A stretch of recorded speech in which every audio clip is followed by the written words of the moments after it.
Companies keep learning the same lesson the hard way. You could sell coffee, jeans, beer, magazines, even airplanes. But the second you start lecturing your own customers, don't be surprised when they laugh you out of the room. These companies went woke and became a joke.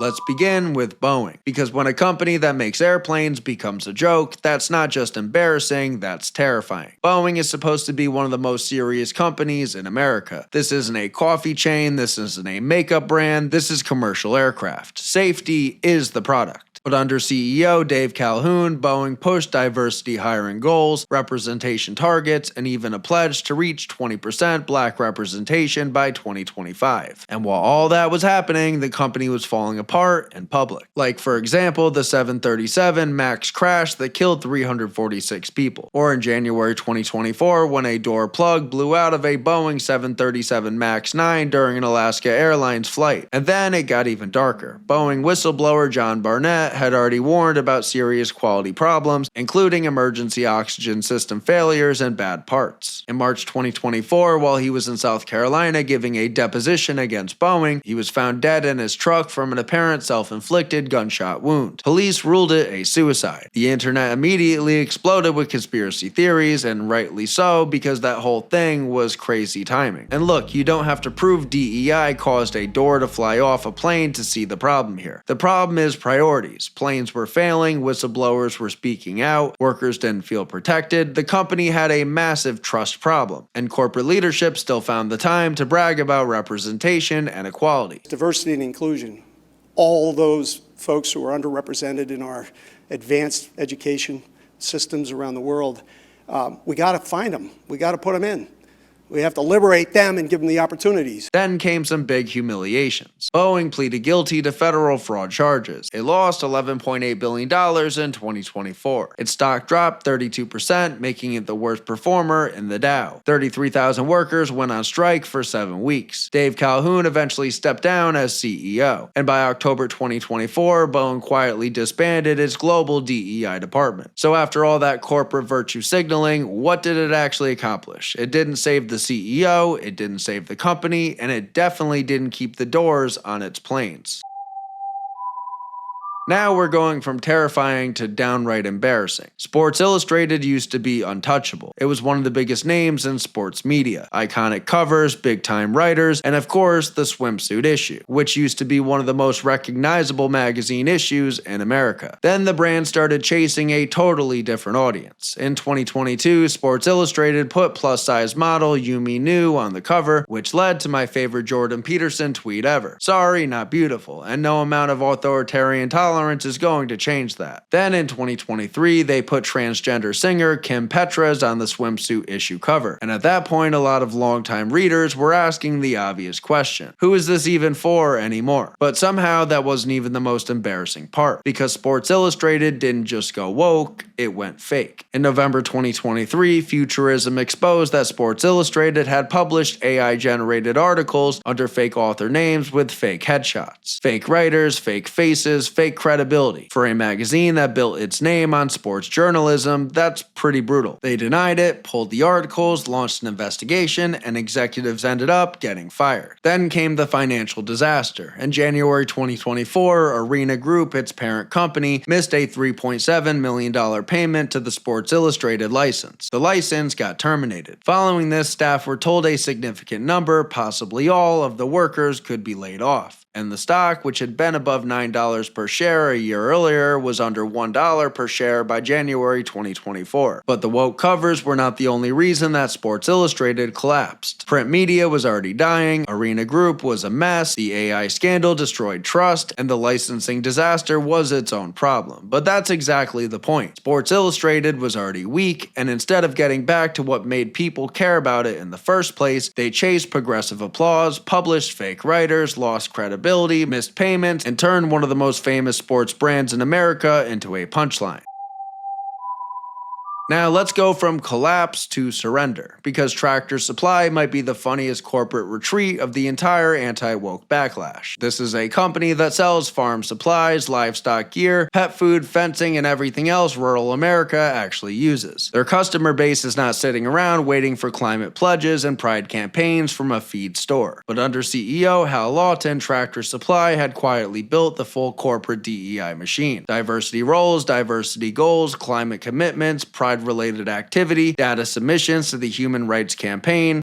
For some reason the store selling horse feed and chicken coops was chasing approval from the Human Rights Campaign. And then independent journalist Robbie Starbuck lit the fuse. On June 6, 2024, he posted, "It is time to expose Tractor Supply. What you see behind me, this is what workers see walking into the distribution center in Franklin, Kentucky. There's the lockers over there for Tractor Supply Corporate, and they've got some cute Juneteenth celebration stuff too up, along with the trans flags. And here's what Tractor Supply has on their team member TV." And just 21 days later, Tractor Supply folded. On June 27th, the company announced it was eliminating DEI roles, retiring DEI goals, cutting ties with the HRC Index, ending Pride Festival and voting initiative sponsorships, and pulling back its carbon emission goals. Years of corporate virtue signaling disappeared within 3 weeks. In the end, Tractor Supply didn't go broke, they got caught. And the second their actual customers noticed, the company suddenly remembered who keeps the lights on.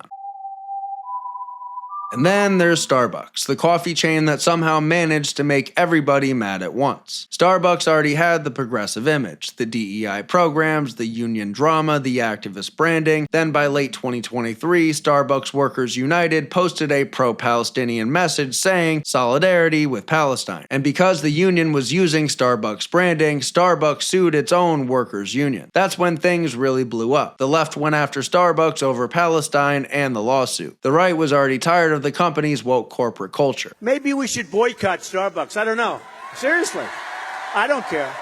And regular customers were tired of paying $6 or $7 for coffee. Starbucks was now getting hit from every direction. In just 19 days, the company reportedly lost around $11 billion in market value. By September 2024, CEO Laxman Narasimhan was fired just after 17 months. Come 2025, Starbucks was cutting 900 non-retail jobs and closing stores across North America. All in all, Starbucks spent years turning a coffee chain into a political brand. And then politics came back to bite them. The right was done with them, the left had turned on them, their workers were angry, their customers were sick of the prices. At some point, maybe just sell the coffee and shut up.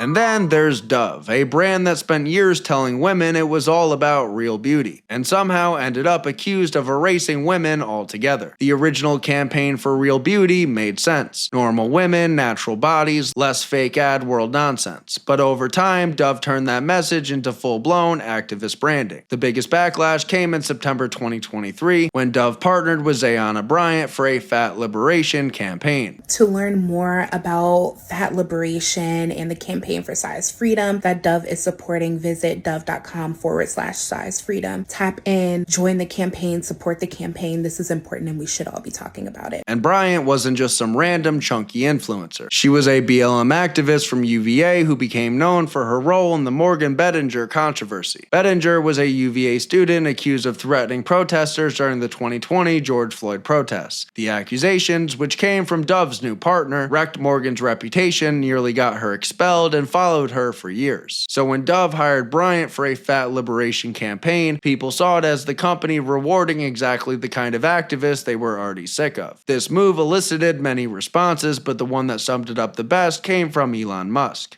Messed up. Then hashtag boycott Dove started trending. Customers were posting videos and pictures of themselves throwing Dove products in the trash. And Dove didn't exactly change course. In 2024, the brand updated its Real Beauty pledge to include female identifying and non-binary people. It kept pushing pride messaging. It pledged support for queer, trans, and gender non-conforming figures. Then in 2025, Dove released a short hair care ad featuring a transgender with the line, "The Dove You Love Reimagined." And once again, hashtag boycott Dove started trending. The brand that built its reputation on women's empowerment was now being blasted for pushing women out of the picture. And truth be told, there's no clean public number proving that Dove got crushed financially. But culturally, Dove absolutely became a punchline. And when the longtime marketing chief behind the Real Beauty campaign left in 2024 after 2 decades, it sure looked like the brand knew things had gotten off the rails.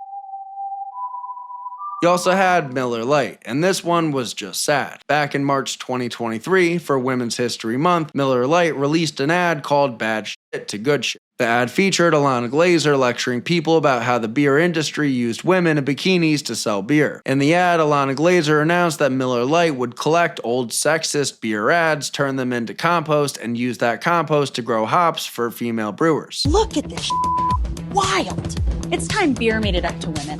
So today, Miller Lite is on a mission to clean up not just their but the whole beer industry's Miller Lite has been scouring the internet for all this and buying it back so that they can turn it into good for women brewers. Miller Lite also donated $60,000 to Pink Boot Society, which supports women and non-binary people in the beer industry. The funny part is almost nobody noticed the ad at first. Then Bud Light blew itself up with Dylan Mulvaney. People started looking at other beer brands. And suddenly Miller Lite's little feminist compost ad came back from the dead. And it got roasted across the board. I saw a new one today. Did you see the Miller Lite one today? Yeah, like, does no one learn? Does no one learn? I mean, and they were taking all those ads that we loved from the 80s, and they were just putting them in shredders. Like, that was their campaign today. I saw it this morning. So stupid. Miller Lite's own defense made it even funnier. They basically said the ad was about worm poop and women not having to mud wrestle to sell beer, which is a weird sentence for a beer company to even have to say. But the hypocrisy was the best part. They made the ads, profited from the ads, then years later acted like they were above the ads. Now here's the interesting part. Miller Lite did not actually go broke from this. The boycott fizzled, sales went up. Molson Coors had its best quarter since 2005 because Bud Light was collapsing and customers were running to Miller Lite and Coors Light. So Miller Lite got lucky. They made a ridiculous woke ad, got clowned for it, then got bailed out because Bud Light somehow made an even bigger mess. This one is not about just one bad ad. It's about the kind of corporate culture that turns on its own people. Levi's is supposed to be jeans, workwear, blue-collar America. At least that's supposed to be the image. But the real Levi's story is Jennifer Say. Say was the brand president. She was seen as the possible future CEO. Then she spoke out against COVID school closures, went on Fox News, and suddenly Levi's had a problem. According to Say, the company wanted her to go on an apology tour for going on Fox, but she refused. And in November 2022, she was out. And the craziest part, she reportedly turned down a $1 million severance package so she could keep speaking without signing an NDA. After that, she became one of the loudest examples of what woke corporate culture looks like from the inside. Then Levi's kept going. After the Dobbs decision in 2022, the company publicly came out in support of abortion access and said it would stand against abortion restrictions. So now a jeans company was taking a formal position on one of the most divisive issues in America. Exactly what customers are looking for when buying pants. And by 2025, while other companies were starting to run away from DEI, Levi's was still defending it. Their board said DEI was integral to the brand. An anti-DEI shareholder proposal got less than 1% support. That's right, less than 1%. Clearly, the shareholders were true believers in the woke agenda. They forced out a top executive for stepping outside the approved script, then looked at the backlash and learned absolutely nothing. And finally, Maybelline. Maybe the clearest example of a brand not caring what its customers think. In spring 2023, while the Dylan Mulvaney backlash was already torching Bud Light, Maybelline partnered with Mulvaney for a sponsored promo video. Hey, it's me. Sorry you had to see that. And the reaction was immediate. Hashtag boycott Maybelline started trending. Jordan Peterson called for a boycott, and customers saw the same pattern all over again. Another major brand using a trans influencer to sell products to women. Then just a few months later, Maybelline did it again. In July 2023, the brand posted an ad featuring Ryan Vita, a bearded LGBTQ influencer applying lipstick. Lauren Chen called the clip disturbing. The video exploded online with more than 1 million views in one day. And hashtag boycott Maybelline started trending once again. So this was not just one random mistake. After Dylan Mulvaney became radioactive, every brand connected to that world started getting dragged into the spotlight. And Maybelline's response? Basically nothing. No apology, no ad pull. Maybelline got caught twice in 1 year using male influencers to sell women's makeup. They got hammered for it and still acted like the backlash did not matter. Maybe that's confidence, maybe it's contempt. Either way, it made the company look ridiculous. Thank you for watching.